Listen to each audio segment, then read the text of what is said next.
please put a healthy round of applause together and welcome Derrick Weston Brown. Show him some love, show him some love. Yeah.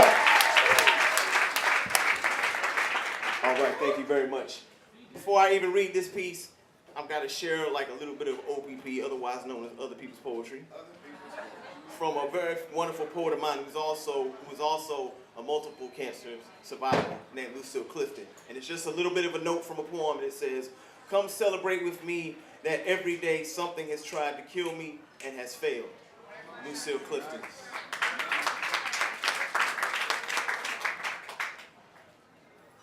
Ductal, lobular, colorectal melanoma.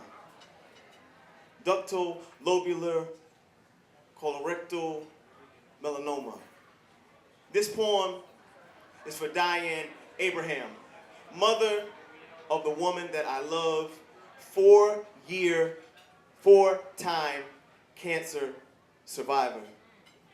Within the clothes that she wears, everything she has is pink. She is the Charlotte, North Carolina president of Sisters, Inc. She supports her survivor sisters, sends out emails, makes phone calls, calls them up to see how they are doing. At the same time, she juggles in between her own struggle, the choreography of chemotherapy and upset stomachs. She battles in her sleep, wakes fighting back dreams of a white wave that waits to flood her body. When she wakes, she fights back the dream as much as she can, beats it back, beats it into submission, into remission, hoping to continue her life on. Colorectal melanoma.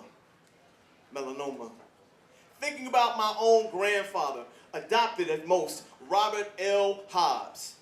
When cancer came to creep up on him late in his life, it found a man of which it could not put fear in his heart. My grandfather was born and raised in the Jim Crow South, ran the mean streets of New York City, and lost a son to Vietnam, a daughter way before her time, and a great-grandchild long before he could even hold it. He built a house with his bare hands and an 8th grade education, and also with his own self-taught electrician intellect. Please understand that when I met with him the day he told me what was going down within his body, and months later, as we sat on a bed in hospice, I looked him into his eye and asked him point blank, "Granddad, are you afraid of dying?" He looked at me calmly, without a tear in his eye, clear as a lake, and said, "No." At that point, I realized that my grandfather's own type of cancer that lurked within his body, this frosted white type of thing that hid in his lungs, didn't kill him. My grandfather, as he always said, he would leave when he was good and damn ready to leave. Cancer did not kill him. Ductal, lobular, colorectal melanoma. This part of the poem is dedicated to my grandmother, Jessie C. Deans. At 87 years old, she was diagnosed with breast cancer. At 87 years old, my grandmother was super active, went to swimming, aerobics, rode short distances in her own cherry red Chevy Lumina, and at the same time went to church every Sunday looking fly as she wanted to be.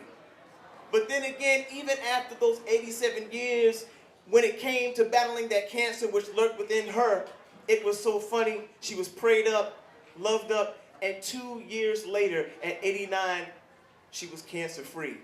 And we were so very, very relieved and happy. And even though she passed on 2 years later, 2 weeks shy of her 91st birthday, the fact of the matter remains, the cancer did not kill her. She left a survivor. She left cancer-free.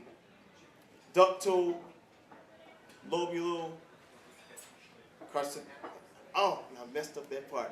But all I would say is, again, my grandmother, my family, we all left this earth cancer-free. Thank you.